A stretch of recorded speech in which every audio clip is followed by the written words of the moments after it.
ओम शांति। 7 मई 2021 साकार मुरली। शिव बाबा बोले, मीठे बच्चे, रावण ने तुम्हें बहुत पीड़ित किया है। अभी तुम भक्तों का रक्षक भगवान आया है तुम्हारी पीड़ा को दूर करने। आज का प्रश्न, सपूत बच्चों की मुख्य 2 निशानियां सुनाओ। उत्तर, सपूत बच्चे सदा माता पिता को फॉलो कर तख्त नशीन बनेंगे, खूब पुरुषार्थ में लगे रहेंगे। दूसरी, उनकी बाप से दिल बहुत सच्ची होगी। सच्ची दिल वाले सदा श्रीमत पर चलेंगे। अगर अंदर में सच्चाई नहीं तो याद में रह नहीं सकते।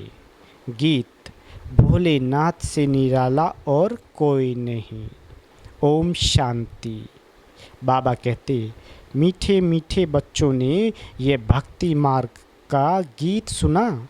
भक्त इस गीत के अर्थ को नहीं जानते। तुम भगवान के बच्चे बने हो।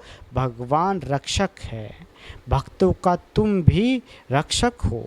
भक्तों की रक्षा करते हो। बाबा कहते, कौन सी आफत है जो भगत रक्षा करने के लिए भगवान को बुलाते हैं। भक्तों को रावण का बहुत दुख है। रावण संप्रदाय पीड़ित है दुखों से, तो भोलेनाथ को याद करते हैं। वह है रावण संप्रदाय, यह है राम संप्रदाय। भक्तों को यह पता ही नहीं है कि हमारा रक्षक कौन है। भल गाते हैं भोलानाथ रक्षक है, परंतु क्या रक्षा करते हैं ये नहीं जानते। तुम बच्चे अब समझते हो कि भोलानाथ शिव बाबा ही बिगड़ी को बनाने वाला है। दुनिया को तो पता नहीं है कि भगवान किसको कहा जाता है। भगवान का पता हो तो फिर भगवान की रचना के आदि मध्य अंत का भी पता हो ना। बाबा कहते, न भगवान को जानते न रचना का पता है, इसलिए ऐसे मनुष्य संप्रदाय को ब्लाइंड भी कहा जाता है। दूसरे तरफ तुम हो जिनको दिव्य दृष्टि मिली है। अब तुम्हारा नाम ही है ब्रह्मा कुमार, ब्रह्मा कुमारियाँ। बोर्ड पर भी नाम लगा हुआ है ब्रह्मा कुमारी ईश्वरीय विश्वविद्यालय। सिर्फ ब्रह्मा कुमारियाँ हो नहीं सकती। प्रजापिता ब्रह्मा है ना, पिता के पास बच्चे और बच्चियाँ दोनों होते हैं। प्रजापिता ब्रह्मा को ही इतने ढेर बच्चे हो सकते हैं, तो समझाना चाहिए ये बेहद का पिता है। ये भी जानते हैं ब्रह्मा विष्णु शंकर को रचने वाला बाप ही है, जिसको निराकार कहा जाता है। ये हो गया बेहद का बाप। ये भी जानते हो परमपिता परमात्मा शिव ब्रह्मा द्वारा रचना रचते हैं। इनकी सारी रचना है। सब मनुष्य मात्र वास्तव में शिववंशी है। अभी तुम आकर प्रजापिता ब्रह्मा की संतान बने हो। यह है नई रचना। परमपिता परमात्मा शिव ब्रह्मा द्वारा रचना रचते हैं, तो तुमको ब्रह्मा कुमार कुमारियाँ कहा जाता है। इतने बेहद के बच्चे हैं, जरूर बेहद का वर्षा लेते होंगे। बच्चे जानते हैं हम ब्रह्मा कुमार कुमारियाँ को शिव बाबा ने अडॉप्ट किया है। शिव बाबा कहते हैं, तुम हमारे बच्चे हो। तुम आत्माएं भी निराकार थी, परंतु ज्ञान सो साकार में चाहिए। तुम जानते हो हम आदि सनातन देवी देवता धर्म के थे। ब्रह्मा द्वारा रचना यहाँ होती है। शिव जयंती भी यहाँ मनाई जाती है। यहाँ मगध देश में ही जन्म लिया है। बाप कहते हैं यह देश बहुत पवित्र स्वर्ग था। अभी इनको नरक मगध देश कहा जाता है, फिर स्वर्ग बनना है। तुम बच्चों की बुद्धि में है शिव बाबा हमको फिर से राजयोग सिखाए पवित्र बनाते हैं। गाते भी हैं, पवित्र पतित पावन भक्तों के रक्षक भगवान भगत ही पुकारते हैं। पतित होते हुए भी अपने को पतित नहीं समझते हैं। बाप समझाते हैं तुम सभी पतित हो। पावन दुनिया सतयुग को पतित दुनिया कलयुग को कहा जाता है। बाप तुम्हें सब राइट्स बताते हैं। लाखों वर्ष की तो कोई चीज़ होती नहीं। मनुष्य घोर अंधियारे में है। समझते हैं कलयुग तो अभी छोटा बच्चा है और तुम जानते हो मौत सामने खड़ा है। अंधियारे और रोशनी का वर्णन संगम पर ही किया जाता है। बाबा कहते अब तुम घोर प्रकाश में आए हो। सतयुग में तुम यह वर्णन नहीं कर सकेंगे, वहाँ यह नॉलेज ही नहीं रहती। इस समय बाप बैठ बच्चों को समझाते हैं तुम सतयुग में सूर्यवंशी घराने के थे, फिर अंत में आकर शूद्रवंशी घराने के बने हो, अब फिर ब्राह्मण वंशी बने हो। अभी तुम हो सर्वोत्तम ब्राह्मण कुल के, तुम हो ऊंच ते ऊंच, ये ईश्वरीय कुल है ना। बाप के पास आते हैं तो बाबा पूछते हैं किसके पास आए हो, तो कहते हैं बाप के पास। बाप दो है, एक है लौकिक, दूसरा है पारलौकिक। सभी शालिग्रामों का बाप एक ही शिव है। तुम्हारी बुद्धि में ये टपकता है हम एक बाप के बच्चे हैं जिससे वर्षा लेते हैं। निराकार वर्षा तो साकार द्वारा ही देंगे ना। बाप खुद कहते हैं मैं साधारण तन में आकर प्रवेश करता हूँ। अब बाप बच्चों को कहते हैं बच्चे देही अभिमानी भव, अपने को आत्मा समझो, ये देह विनाशी है, आत्मा अविनाशी है। आत्मा को ही 84 जन्म लेने पड़ते हैं ना, कि देह को। देह तो बदलती रहती है, फिर दूसरे मित्र संबंधी मिलते हैं। अभी आत्मा को बेहद के बाप से वर्षा लेना है। परमपिता परमात्मा शिव द्वारा तुम ही सुनकर फिर धारण करते हो। संस्कार तुम्हारी आत्मा में है, आत्मा में ही संस्कार रहते हैं। ऐसे नहीं कि शरीर के संस्कार कहेंगे, नहीं, तुम्हारी आत्मा के संस्कार तमो प्रधान है। उनको अब चेंज करना है। कायाकल्प तरु कहा जाता है। कायाकल्प वृक्ष समान बनती है, आयु भी बड़ी रहती है। तुम जानते हो यहाँ तो आयु बहुत छोटी रहती है। छोटी आयु में ही बैठे बैठे अकाले मृत्यु हो जाती है। बाबा कहते अभी तुम काल पर विजय पाते हो, वहाँ काल कभी खाता नहीं। अकाले कब शरीर नहीं छूटता। तुम जानते हो अब यह शरीर बूढ़ा हुआ है, इनको छोड़कर नया लेना है। शरीर छोड़ने समय भी बाजे बजते हैं, जन्म लेते समय भी बजते हैं। वहाँ रोने की बात ही नहीं होती। तुमको भ्रमरी का मिसाल भी समझाया है। तुम हो ब्राह्मण ब्राह्मणियाँ, ब्राह्मणी और भंवरी राशि मिलती है। जो काम भंवरी करती है वही तुम भी करते हो। वंडर है ना। भंवरी का दृष्टांत कछुओं का, सर्प का, ये सब शास्त्रों में है। सन्यासी आदि भी यह मिसाल देते हैं। अभी तुम बच्चे बाप द्वारा यह सब समझ रहे हो। वह तो हुआ भक्ति मार्ग। पास्ट का गायन करना, इसका फिर बाद में गायन होगा। इस समय ही बाप इस तन में आते हैं। इनको ब्रह्मा को भगवान नहीं कहा जाता, वह तो फिर अंधश्रद्धा हो जाती है। ऐसे भी मनुष्य हैं जो राम को, कृष्ण को भगवान समझते हैं। कृष्ण के लिए, राम के लिए भी कह देते वह तो सर्वव्यापी है। कोई कृष्णपंथी, कोई राधे पंथी होते हैं। राधे पंथी वाले कहेंगे सर्वस्त्र राधे ही राधे है। कृष्णपंथी कहेंगे जिधर देखो कृष्ण ही कृष्ण है। रामपंथी राम ही राम कहेंगे, समझते हैं राम कृष्ण से बड़ा है, क्योंकि राम को त्रेता में और कृष्ण को द्वापर में ले गए हैं। कितना अज्ञान है। अब बाप तुम बच्चों को समझा रहे हैं। कितने ढेर ब्रह्मा कुमार कुमारियां हैं, जरूर बेहद का बाप होगा। तुम कोई से भी पूछ सकते हो, कभी नाम सुना है प्रजापिता ब्रह्मा का? बाप ने स्वर्ग की नई रचना रची है, गाया भी जाता है ब्रह्मा द्वारा। ब्राह्मण जब तक तुम सब ब्राह्मण ब्रह्मा की मुख्य वंशावली नहीं बनने हो, तब तक दादे से वर्षा ले नहीं सकते। बेहद के बच्चे बेहद का वर्षा बाप से ही लेते हैं।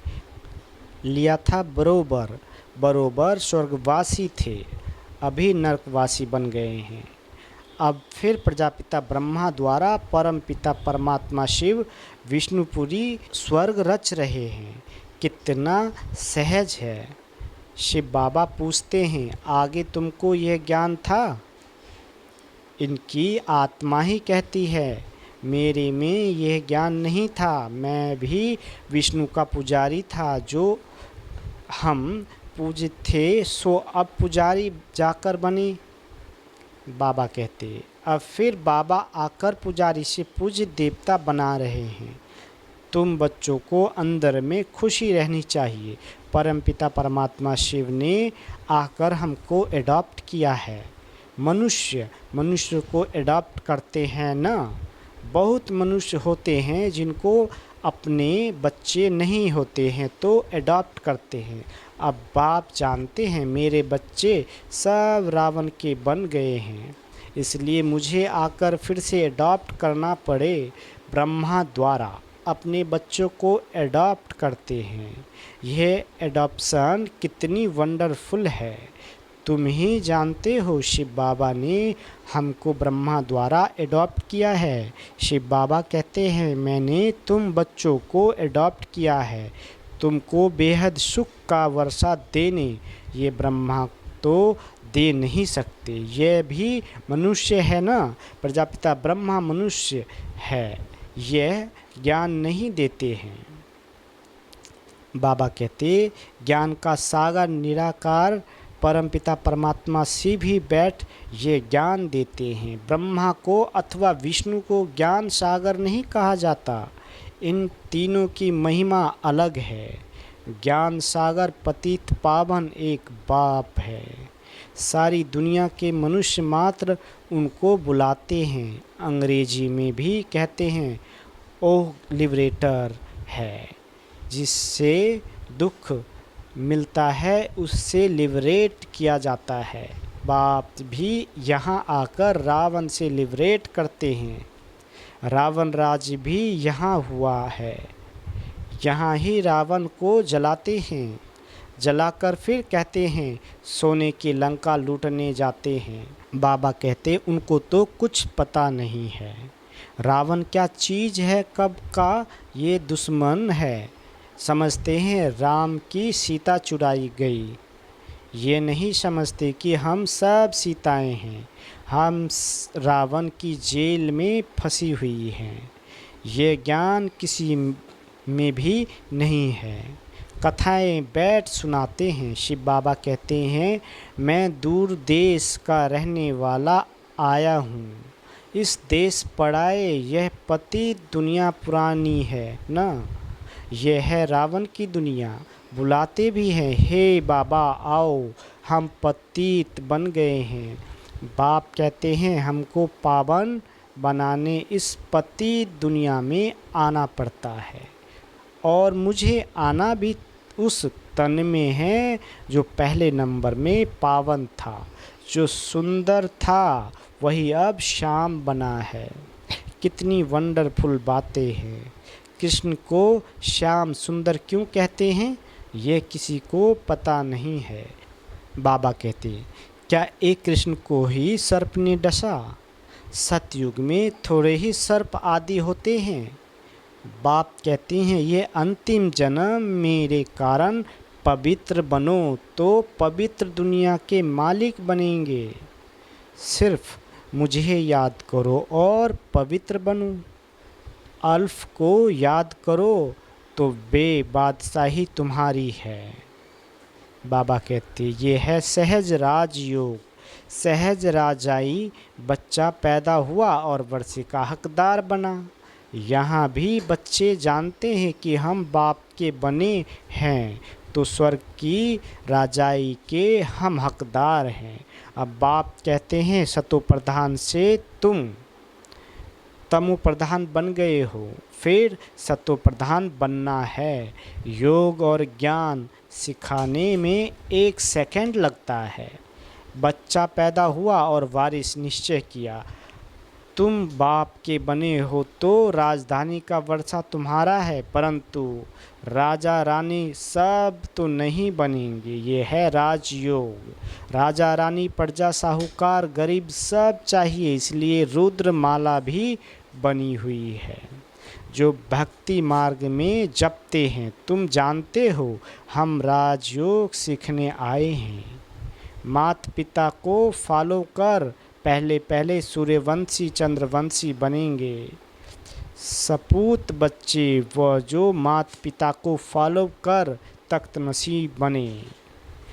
पुरुषार्थ खूब करना चाहिए। बाप कहते हैं मुझे याद करो तो करते नहीं, श्रीमत पर चलते नहीं है। अंदर सच्चाई नहीं है, दिल सच्ची हो तो श्रीमत पर चलते बाप को याद करते रहें। श्रीमत पर ही तुमको दादे से वर्षा मिलता है। ब्रह्मा स्वर्ग का वर्षा दे नहीं सकते। बाबा कहते दादे की कमाई पर पोते का हक रहता है। बाप की कमाई के बच्चे भागीदार बनते हैं तो हकदार है। यहाँ तुमको शिव बाबा से वर्षा मिलता है, ज्ञान रतन बाप से ही मिलते हैं। तुम जानते हो हम ब्राह्मण ही, सो फिर देवी देवता बनेंगे। जगत अम्बा कौन है? बाप समझाते हैं ये ब्राह्मणी थी, ज्ञान ज्ञानेश्वरी थी, फिर राज राजेश्वरी बनती है। तुम भी ऐसे बनते हो। अच्छा, मीठे मीठे स्किल दे बच्चों प्रति माता पिता बाप दादा का याद प्यार और गुड मॉर्निंग। रूहानी बाप की रूहानी बच्चों को नमस्ते। हम रूहानी बच्चों की रूहानी माता पिता बाप दादा को याद प्यार गुड मॉर्निंग और नमस्ते मीठे बाबा नमस्ते। धारणा के लिए मुख्य सार। पहला, आत्मा में जो तमो प्रधानता के संस्कार हैं उन्हें याद के बल से चेंज करना है, सतो प्रधान बनना है। दूसरा, बाप से राजाई का वर्षा लेने के लिए सदा सपूत बच्चा बन श्रीमत पर चलना है। सच्चे बाप से सच्चा रहना है। माता पिता को पूरा फॉलो करना है। ज्ञान रत्नों का दान करते रहना है। शिव बाबा वरदान देते, सहयोग की शक्ति से असहयोगियों को सहयोगी बनाने वाले बाप समान परोपकारी भव। सहयोगियों के साथ सहयोगी बनना ये कोई महावीरता नहीं है, लेकिन जैसे बाप अपकारियों पर उपकार करते हैं ऐसे आप बच्चे भी बाप समान बनो। कोई कितना भी असहयोगी बने, आप अपने सहयोग की शक्ति से असहयोगी को सहयोगी बना दो। ऐसे नहीं सोचो कि इस कारण से ये आगे नहीं बढ़ता है। कमज़ोर को कमज़ोर समझकर छोड़ ना दो, लेकिन उसे बल देकर बलवान बनाओ। इस बात पर अटेंशन दो तो सर्विस के प्लान रूपी जेवर पर हीरे चमक जाएंगे, अर्थात सहज प्रत्यक्षता हो जाएगी। स्लोगन। क्रोध का कारण है स्वार्थ व ईर्ष्या, यही चिड़चिड़ेपन की जड़ है, पहले इसे ही समाप्त करो। अच्छा, ओम शांति।